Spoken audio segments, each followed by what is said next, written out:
Ako na magsabi. Sige nga. Guys, mayroon kami ipapakita sa inyo kung paano ang process ng pagluluto sa buho. Ako magpaliwanag. Ito siya. Game na ba? Game.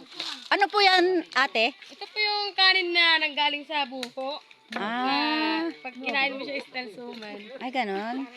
Tapos, ate, doon ka muna, ate. Kailangan kitang interviewin, ate. Tapos, ate, paano siya niluluto? Pag pinasok mo siya sa buko, mauuna muna ang dahon.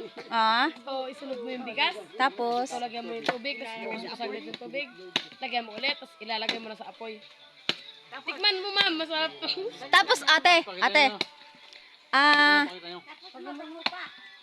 Mabango po siya kung nakaamoy ka po ng pandan. Ganun po yung amoy niya. Ganun Ganito po. na siya, guys. Pag puputulin na ni nanay, makikita na po natin yung style. Guys, ganyan na siya, guys. Parang niluto din siya sa... Ganito na siya, guys. Ate. Ito na po yung style niya. Kung gusto mo naman po ng buo, ayan po. Ganyan na po siya, guys. Tapos, guys, ganito na siya. Kalalabasan niya. Ito, guys, yung gusto ni Manay. Alagay mo dun, Kasi Ganito na siya, guys. Yan po yung niluto sa buho. Parang niluto din sa kaldero. Pero mas masarap siya, guys. Kasi pang siya. last ng suman. Suman. Pag walang biro, walang saya. Hindi lahat ng... Parang pan ka din. Nagsisuman ka din siya, guys. Kailangan natin magsaya. Yan, guys. Masaya po sila ngayon. Dito po sila sama-sama, guys. Gaga.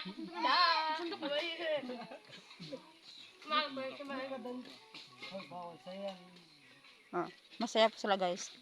Guys, ito na po yung style niya, guys, oh.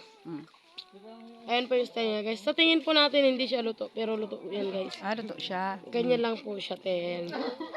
Matigas lang po siya talaga. Ito po masarap. Kahit wala kang ulam, pwede mo siyang kainin. Kasi mabango siya. Guys, yan po yung tinatawag na exotic food. Exotic rice. Luto po sa buho. Ang galing po kasi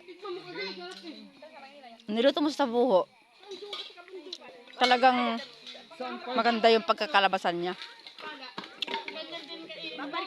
Parang mas masarap pa siya